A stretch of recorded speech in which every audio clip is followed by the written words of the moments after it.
আল্লাহ আমাকে আপনাকে সুস্থ রেখেছেন। আজকে 11তম রোজায় আমরা আছি। আল্লাহর নবীর ঘোষণা অনুযায়ী বাইহাকী শরীফে আছে হাদিস, প্রিয় নবী সাল্লাল্লাহু আলাইহি ওয়াসাল্লাম পবিত্র মুখ নিষিদ্ধ বাণী, আউয়ালু রাহমাতুন, প্রথম 10 দিন রহমত, ওয়া আওসাতু মাগফিরাতুন, দ্বিতীয় 10 দিন মাগফিরাত।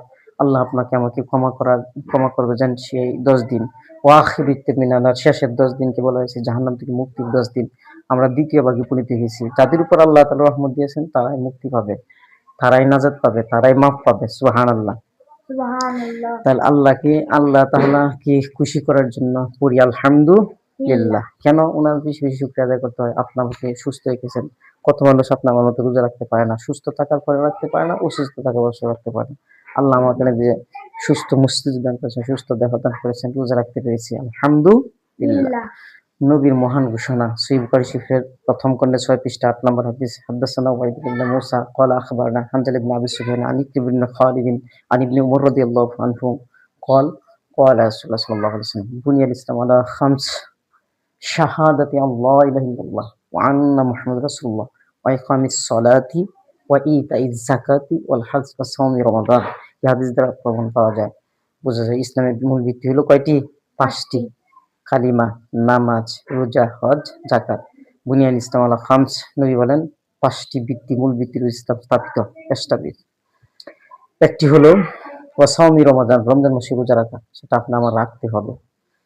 রোজা না রাখে যারা, রোজা রাখে না যারা, তারা তো কবিরা গুনাহ করতেই আছে, ভয়ঙ্কর কবিরা গুনাহ।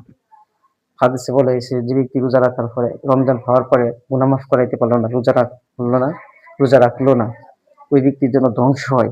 নবী বলেন আমিন, হে আল্লাহ কবুল করো। কত ভয়ঙ্কর কথা! তাহলে রোজা তো রাখবোই, কিন্তু সহিভাবে রাখতে হবে। নবীর ঘোষণা, মানলাম এদা কাউলাজ জুরি ওয়াল আমালে বিহি ফালাইসা লিল্লাহি হাজাতুন ফি আন আদা তাআমু ওয়া শারাবুহু। সহিহ বুখারী হাদিস 255 পৃষ্ঠা প্রথম খণ্ডে। যে আপনার আমার এই মুখের জবানের রোজা আছে, মিথ্যা কথা বলা যাবে না, গীবত করা যাবে না, পরচর্চা করা যাবে না। সেগুলো যদি বিরত না করি তাহলে রোজা হইল না। সহি রোজা রাখতে হবে। রোজা কোরআন কারিমে সূরাতুল বাকারার 183 নম্বর আয়াত দ্বারা বলা হয়েছে সিয়াম, বিরত থাকা।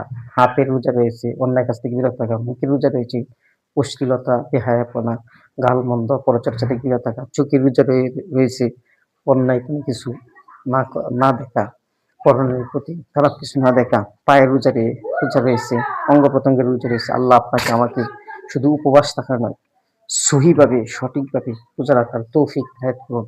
নবীর ঘোষণা অনুযায়ী মা তাকাদ্দাম মিন যানবি, সহিহ বুখারী শরীফের 270 পৃষ্ঠার হাদিস, 1969 নম্বর হাদিস, 270 পৃষ্ঠায় কত দামি কথা বলেছেন।